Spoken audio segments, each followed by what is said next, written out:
हाल ही में देश के दक्षिणी राज्य केरल में जीका वायरस संक्रमण के मामले सामने आए हैं। इस खबर के बाद सरकार चौकन्ना हो गई है, लेकिन साथ में लोगों में भी एक तरह की आशंकाएं देखी जा रही हैं। जीका वायरस कुछ साल पहले अफ्रीका में फैला था।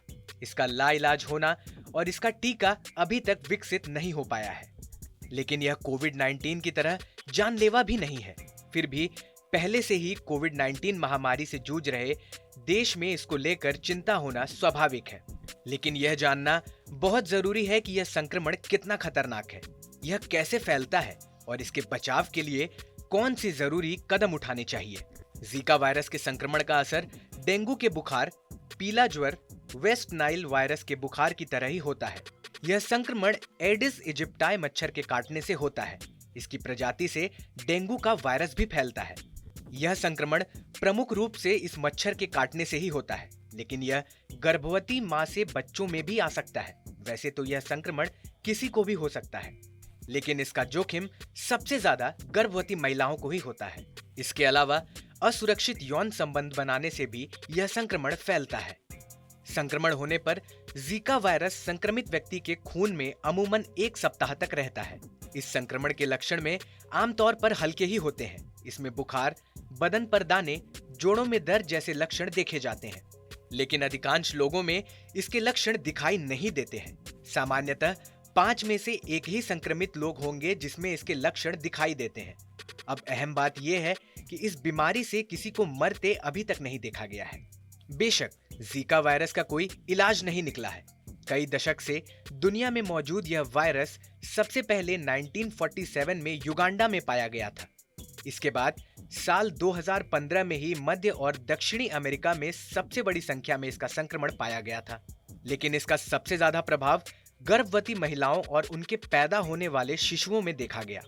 जीका वायरस के साथ कुछ बहुत ही कम होने वाले गंभीर नतीजे देखने को मिले हैं, जो उसका खौफ पैदा करते हैं। यह कुछ मामलों में गगुई-लाइन-बैरे सिंड्रोम से पीड़ित कर सकता है, जो इंसान के नर्वस सिस्टम को कमजोर करने वाली असामान्य बीमारी है, जिसमें हमारे शरीर के प्रतिरक्षा प्रणाली खुद ही तंत्रिका कोशिकाओं को नुकसान पहुंचाने लगती है, जिससे मांसपेशियों में कमजोरी से लेकर लकवा तक हो सकता है। इसमें भी कम मामलों में इस बीमारी का असर दिमाग पर होता है, जिसे स्पाइनल कॉर्ड या दिमाग में सूजन आ सकता है, या खून में विकार आ जाता है, जिससे खून का बहना या खून का धक्का तक लग सकता है।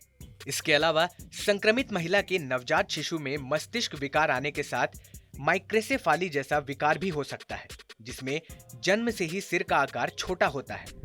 केरल के मामले में अच्छी बात यह है कि सरकार ने चेतने में देरी नहीं की है। जीका वायरस का पता खून की जांच से ही चल जाता है। ऐसे में संक्रमण फैल रहे इलाकों में इसकी जांच और अन्य सावधानियां बरतना बहुत जरूरी है। दुर्भाग्य से अभी मॉनसून का मौसम चल रहा है, और जब केरल में भारी बारिश होती है तो मच्छरों के लिए ये मौसम बहुत ही अनुकूल होता है।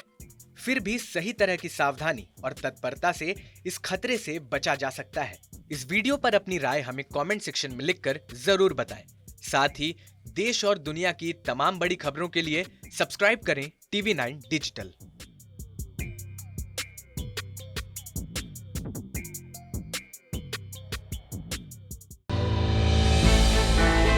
हमने की गलती फिर एक बार, कोरोना ने किया दोबारा प्रहार। मास्क, 2 गज दूरी, करें अपनी सुरक्षा पूरी। कोरोना टीका हम सबको लगाना है, मिलकर साथ समझदारी से कोरोना को हराना है।